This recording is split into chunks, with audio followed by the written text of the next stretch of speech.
when a detective realizes the suspect is a demon. So how he make that assessment? This is him. I was strapped on top of him like this. Okay. And he couldn't fight back. Damn. It was actually surprisingly easy. He was saying, "What Tad is in there giving a very candid account of what went down. are you doing? What are you doing? Why? Ah!" And I just kept on stabbing his neck. I was so excited, so rushed up on adrenaline and everything. This is Brian Cohee, the 19-year-old with a troubled past and various mental disorders. While being interviewed by investigators, Cohee reportedly admitted to killing and decapitating a homeless man. The Mesa County Coroner's Office identified the victim earlier that month as 69. See, he should suffer the same fate. Because if you're picking on people that can't defend themselves, people weaker than you, babies, old people, you definitely a demon. Be done away with. 9-year-old Warren Barnes. During police questioning, Brian casually boasted about his lifelong fascination with death and morbidity, but particularly chilling is the manner in which he described his act. I cut open his belly to see his guts. They're really pink. Sorry, that was morbid. I tossed the arm bits around, like I took the right arm bit, threw it out. Okay. Took the Now, left how arm bit. long has this dude been this crazy? Like, did he just see this old man, decide to victimize this old man, and this is where his craziness stems from? Or this dude been killing people and animals since he was a child? Because he seems extremely comfortable with it. Was it a psychotic break, or is this who he is? Threw it out. And then I took the head, put it in a leftover box. I always wanted to know what it felt like to cut up someone. It was just curiosity, more or less. On March 1st, 2021, Brian Cohee was arrested in Colorado after a bag containing human remains was found at a local address. A call was made from someone who said they had found what they believed to be human remains inside a plastic bag at a home. The department then conducted multiple searches, and human remains were found at one of the search locations. Police said Cohee was associated with one of the searched addresses and was taken into custody for questioning. It was later determined that Cohee had killed Barnes on February 27th. The way he did it and why will send chills down your spine. And how did you get here? I murdered someone. Okay. So start back at the beginning and go slow and tell me as many details as you can Did remember. he turn himself So- in? I might have missed it. Because, I mean, Murray going to jail for the 15 years, probably. I have no idea. Oh, he's done his research. He's done his research. He figured he could get a murder of somebody that nobody missed. 15 years. We're at the beginning. Because that's how important you are to him. It's murder. I mean, I'm going to jail for Okay. 20, probably. But I am in a bad state of mind at that time. I have major depressive disorder, so I am not thinking something positively. Okay. And Brian, before you start, you say you have a major depressive disorder. I'm just curious what those are. Actually, I have several. I have high-functioning Asperger's. Okay. I have ADHD Uh-huh. and major depressive disorder. At the very beginning of the interrogation, Does he have any of it? Or he just been hiding behind that shit his whole life? Brian displays acknowledgement of the crime and the potential consequences, which indicates a level of self-awareness. However, that is opposing with his inappropriate emotional response, making the situation even more perplexing and disturbing. His disclosure of having high-functioning Asperger's syndrome, or ASD, as well as ADHD, and major depressive disorder provides some context, though it doesn't excuse or entirely explain the alleged violent behavior.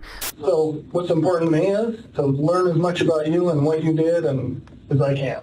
Well, As many details as you can give me, the better. yeah, there's a road underneath, right? I'm going to draw Under the map. the overpass. And I was He's driving going to along, give them a physical representation and reenactment, the whole nine and yards. I see a shape here on the railway track. So I'm like, oh, interesting. Okay. And I'm like, that's a homeless person. So I grab my knife, I put on 3 layers of gloves. What are you worried about? I mean, this looks like it's pretty close to the road and stuff. Somebody seeing you Well, or catching you? it was 11 p.m., Okay. so not many were driving by. So were you worried about them seeing you? I was worried about one of them stopping. But What did you think had happened if somebody... Well, if they looked, well, it was quite dark under there, so they wouldn't have seen the guy, you know, like they looked. They would have seen me holding a bloody 12-inch knife, wearing gloves, and wearing a mask to conceal my identity, a face mask. Okay. So you weren't doing it for COVID, you were doing it to hide your face? Partially. Social distancing. His approach to the interrogation might be a coping mechanism or defense strategy. By being upfront and seemingly Or he's playing crazy for the court. casual, he could be trying to control the narrative, deflect the intensity of the situation, or perhaps even attempting to manipulate the perception of his mental state.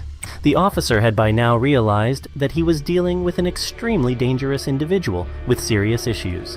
He observed that the killer enjoyed boasting and discussing his crime, so he allowed him to speak freely, only interjecting with brief questions. Everything was proceeding relatively smoothly, and Brian began delving into the details of his crime.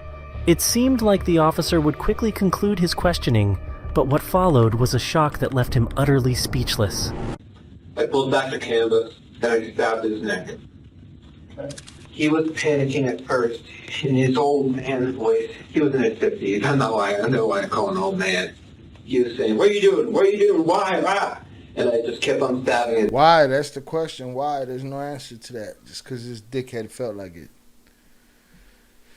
Because this coddled, whatever, basket case decided he was going to pull somebody's tarp back and end them. His neck. Is it okay if I do a demonstration? Oh, yeah. Bro, whole demonstration. This is him. I was struck. All right, are we taking votes on how many years he got? Did he get what's the over under? Did he get over 5 years? Under 20? What did he get? I was on top of him like this. Okay. And he couldn't fight back. It was actually Because I wouldn't be surprised in this country that the man give a full-on statement, confession, impression, diagram, all of the things he's doing, and they'd be like, we don't want to ruin this young man's life. Let's give him an opportunity for parole in 7.5 years. surprisingly easy. I was barely breaking a sweat. I thought, Put him in the he's hospital gonna for be a tough. couple years. It'd be all right. But no, it was actually surprisingly easy. And during the time I was growling and making animalistic noises, Why were you doing that? I suppose it was a frenzy. Okay.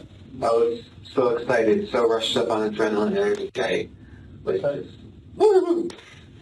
And Some Jeffrey I Dahmer paused shit. and he's like, "Why are you doing this?" And I said, "I've been wanting to do this for a long time." Old Soul said, hopefully the death penalty. Yeah, hope is a good thing to have. And he might have. I don't have much faith that they gave him the death penalty. Nah. He looked too much like the judge's son to get the death penalty. All the while, no, actually, after I killed him, I just couldn't stop saying, "Sticky, dirty, dirty, sticky, sticky." I wasn't feeling anything, but And why were you saying that? I don't know. Okay. And then, after that, I stripped his clothes. I cut open his belly to see his guts. They're really pink. Sorry, that was morbid. Then, I cut off his head. I gave him a Glasgow smile. What's that?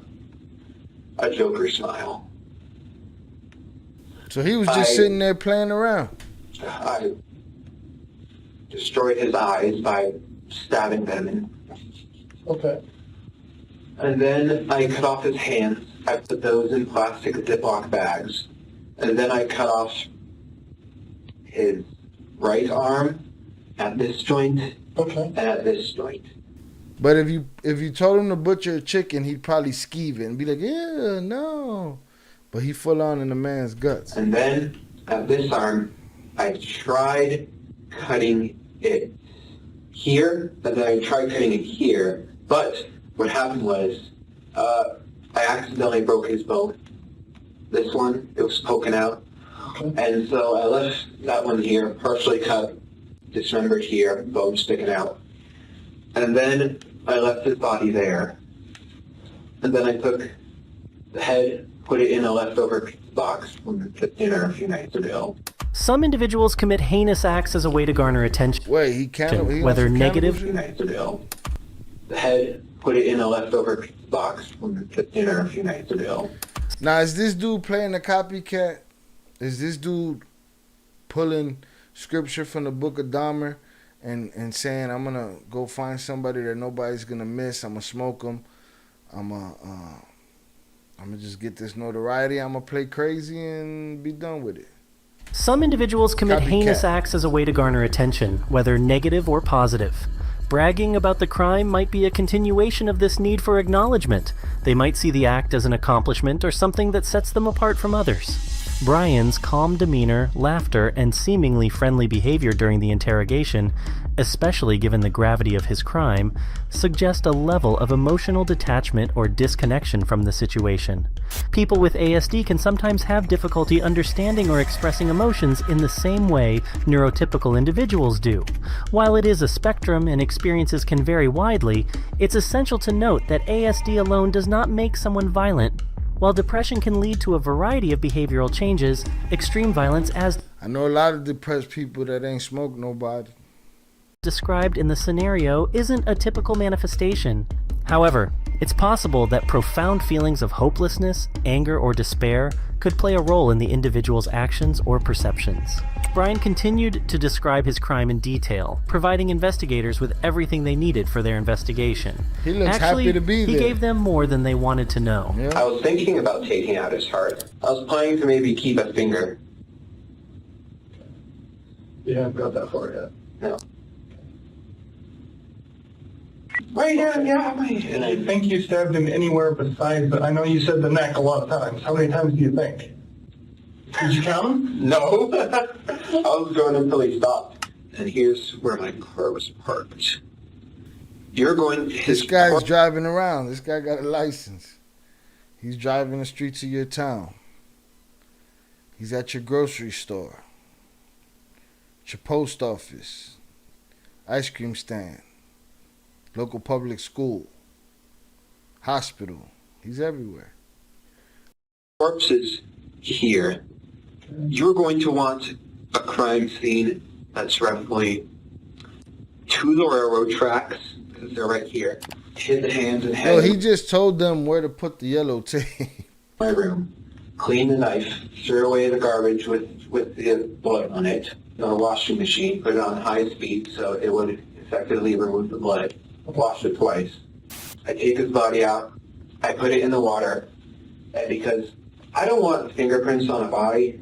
So you cut him open, did you cut his arms off, his hands off, all that before you went home? Yeah, before I went home, I tossed the arm bits around. Like I took the right arm bit, threw it out, Okay. took the left arm bit, threw it So out. live somewhere around that bridge?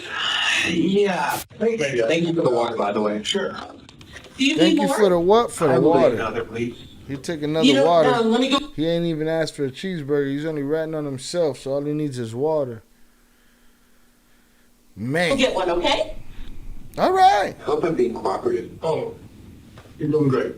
The head, I hope I'm being because it cooperative. was starting to stink, I was planning on throwing the head and the head, because it was starting to stink, I was planning on throwing the head and hands away. I'm sorry, I just want to make sure I have it right. The head is inside of a trash bag. It was. Well, where is it now? In the kitchen sink. My parents searched through my room and they found the head and hands. On February 27th, after selecting a victim and Did committing they a turn heinous him crime, in? Did they turn him in, or did they stash the head for him? Damn. Brian, who was wearing a blue jumpsuit with a mask and gloves, took parts of the victim back to his house and hid them in a closet. He meticulously described how he carefully wiped away any traces that might link him to the murder. After doing so, he traveled back to the crime scene and loaded up other remains of the victim into the trunk of his car, and then went to dispose of those parts in the river at a local boat ramp. On March 1st, local authorities received a call from a reporting party that possible human remains had been found in Cohee's closet. Upon arrival, Mesa County Sheriff deputies confirmed that they were in fact human remains. And while on scene, deputies say that Cohee immediately admitted that he killed a man. Now comes the final part where he explains his reasons and motivations behind his actions. I always knew I would be in this building, whether it was as a criminal or a police officer. I was just going to say about 20 seconds ago when he was talking about giving them the perimeter to put the yellow tape, that this guy wants to be the best killer he could be, and he would have loved to have been the best cop that he could be. And there he is talking about he want to be in that building. That's a crazy madness conundrum. I'm not a serial killer by no means. I always wanted to know what it felt like. He was going to do it once, he was going to do it right. Serial killer by no means. According to you. I always wanted to know what it felt like. I always knew I would be in this building, whether it was as a criminal or a police officer. I'm not a serial killer by no means. I always wanted to know what it felt like to cut up someone. Okay. So the arms was... So why did you stop? Where did you stop? Because the arms were... That's it. That's all I wanted to know was like cutting off a limb. And I'm just like, okay. Okay. And you talked about you were just kind of in a bad state that night. It was, yes. Okay. Why were you in a bad state? I didn't Some take my tenderfoot. medicine. And plus, for years, I was wondering what murder would feel like, because you read, like, Ted Bundy and the Zodiac, they all say murder is the best feeling in the world. So I'm like, I'm going to try that. So how long have you... Understand something. Those serial killers that say, oh man, it's killing is like the best thing in the world. They ain't have much context to put it to because they ain't lived the best lives. You know what I'm saying? These dudes didn't have the best things for them to be comparing what they did to anything else. You know what I'm saying? It was good for them. You've been planning or looking for someone to do His this whole with life. before you found this guy? About a year? About a year? No, 6 months. Do you know who the person was that you killed? No. You said At that random. It could be that random at any moment. That lady we just saw get tased in the fupa in the Walmart. At any moment, she could have just quietly, she didn't have to make a scene. She could have quietly opened up something and did something to opened up one of those knives in Walmart and did something to somebody. You know? Just never know. These dudes is at random. You got to be on your P's and Q's. Head on a swivel, you move first. you thought about doing this for the last 6 months, a year. Yeah. Have you ever done it before? No. Okay. You got to ask, right? Yeah. How about animals? Have you practiced on anything? Yes. It's pretty big stuff. Tell us about that. Person. It was 2018 Halloween. Raccoon? What was it? A Black stray cat. black cat had been coming around our house. This was before I moved into my mom's. This was at my dad's. And I was thinking about killing him. I then hid the body in a shoebox, and then I disposed it in the trash and got away with it. Okay. And that cat. Did you keep him for a while like you did this guy, or? I kept it for 3 days. Then it started to stink. There's a 3 rule for bodies. I like to call it the 3 rule. Okay, tell me about that. 3 days the body. He got his own manifesto and rules about bodies. 3 days. Starts to stink. No, 3 hours, rigor mortis sets in. Body stiffens. 3 days, the body starts to stink because of decomposition. 3 weeks, the body is starting to seriously decompose. Right, great. 3 months, the body is unrecognizable. 3 years, it turns into a skeleton. And may I ask how you know that? I've always had a fascination with forensics and with anatomy and physiology. That's something I made up. If I go back that night, probably wouldn't have done it.